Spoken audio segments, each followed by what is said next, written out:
Ummu Fakiroh pergi belanja untuk membeli beberapa kebutuhan rumah. Kemudian, ia pun melihat seorang perempuan turun dari mobilnya dan cahaya keimanan memancar dari wajahnya. Ia juga pergi ke perempuan-perempuan fukoro yang sedang duduk di pinggir jalan sambil menjual sayuran serta beberapa serbet dan lain-lain. Ia juga duduk di samping mereka sambil menepuk pundak mereka dan juga mengusap keringat mereka sambil bertanya, "Apakah kalian mempunyai rumah atau tidak?" Apabila mereka punya rumah, ia akan membawa mereka dengan mobilnya pergi ke rumah mereka supaya ia mengetahui seperti apa keadaan mereka. Lalu, menggandeng mereka dengan banyak pembahasan. Kemudian ia juga meminta mereka untuk tetap tinggal di rumah. Ia memperlakukan mereka dengan mulia dan bermartabat. Tempat sewa, uang makan dan terapi untuk mereka akan datang setiap bulan.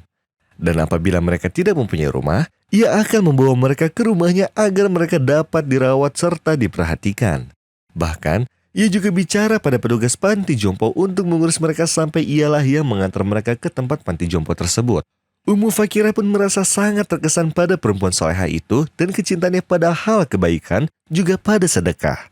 Ia pun mulai berpikir bagaimana mungkin ia bersedekah sedangkan ia hanyalah orang miskin. Ummu Fakirah ini memelihara ayam di rumahnya. Ia pun memberi sebagian telur ayamnya untuk setiap orang dan petugas yang lewat di jalanan dan juga pada petugas kebersihan. Bahkan di musim dingin, ia pun membuat telur rebus dan membagikannya dalam keadaan panas. Ia pun merasa sangat senang ketika salah satu di antara mereka berkata, "Ini adalah makanan pertama yang masuk ke tenggorokan saya." Ummu Fakirah pun melanjutkan bersedekahnya dengan sesuatu yang ia miliki saja. Pada suatu hari, ketika ia sedang dalam perjalanan untuk berbelanja kebutuhannya, jatuhlah sebuah dompet yang berisi uang beserta kartu nama di dalamnya. Kemudian, ia pun bersedih karena ingin membeli sandwich untuk dibagikan pada pengemis. Tetapi, saat ia kembali ke rumahnya dan membuka lemari pakaian, ia tidak menemukan apapun kecuali 10 pound. Ia pun hampir menangis karena berharap mendapatkan uang lebih dari itu. Ia pun lantas memberikan sejumlah uang yang seadanya tersebut pada anaknya dan berkata, "Pergilah dan beli 1/4 kilo kacang-kacangan. Dan aku akan merebus telur sampai kamu datang." Anaknya pun menyangka bahwa kacang-kacangan dan telur itu disajikan untuknya, juga ibunya serta saudaranya. Dan ketika ibu sudah memasak kacang itu sampai matang, ia menyiapkan makanan tersebut dan bumbu serta roti untuk dibawa ke jalanan. Lalu diberikan semuanya untuk sebagian orang miskin.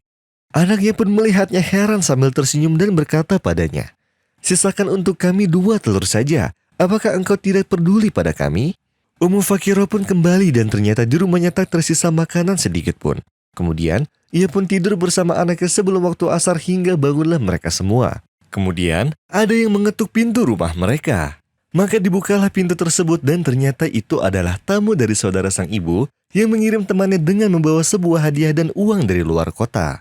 Ia memberitahu bahwa saudaranya yang dari luar kota memberikan semua warisannya karena Allah Subhanahu wa Ta'ala telah memberikan rezeki yang sangat luas dan tidak lagi membutuhkan warisan tersebut. Dan juga karena sang ibu adalah saudari perempuan satu-satunya. Baru berkisar 10 menit, datanglah seorang pemuda mengetuk pintu dan mengembalikan dompetnya yang hilang.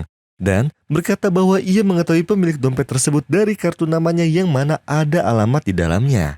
Kemudian Ummu Fakirah pun menengok ke anak perempuannya dengan sangat gembira dan berkata padanya, "Setiap kali kamu merasa resah akan dunia dan keadaanmu dalam keterpurukan, maka beri makanlah orang yang tidak mampu. Maka Allah akan melapangkan kesusahanmu dan menghilangkan keresahanmu." Kemudian anaknya tersenyum dan berkata, "Kenapa engkau menyukai kacang-kacangan untuk kau berikan pada orang-orang?" Maka sang ibu pun menjawabnya, "Karena aku sangat menyukainya seperti yang kamu ketahui. Maka dari ini, berilah apa yang kamu sukai. Demi Allah, itu adalah sebaik-baik kenikmatanku karena bisa memberikan masakan dan makanan dengan tanganku sendiri. Kemudian, aku membagikannya untuk orang yang membutuhkan dan aku berharap semoga Allah Subhanahu wa Ta'ala juga memberikan rezekinya padamu. Dan kamu menjadi perempuan soleha dan selalu bersedekah dengan banyak orang seperti perempuan yang aku lihat saat itu. Dan aku mengetahui beberapa hari yang lalu ia membangun panti jompo untuk orang yang tidak mampu, janda-janda, dan anak yatim. Semoga Allah memuliakan setiap orang yang membantu dan menolong setiap orang yang membutuhkan."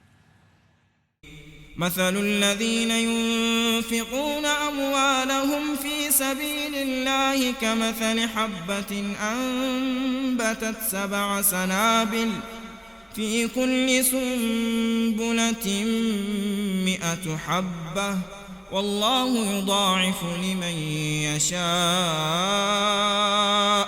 والله واسع عليم الذين ينفقون أموالهم في سبيل الله ثم لا يتبعون ما أنفقوا منا ولا أذى لهم أجرهم عند ربهم ولا خوف عليهم ولا هم يحزنون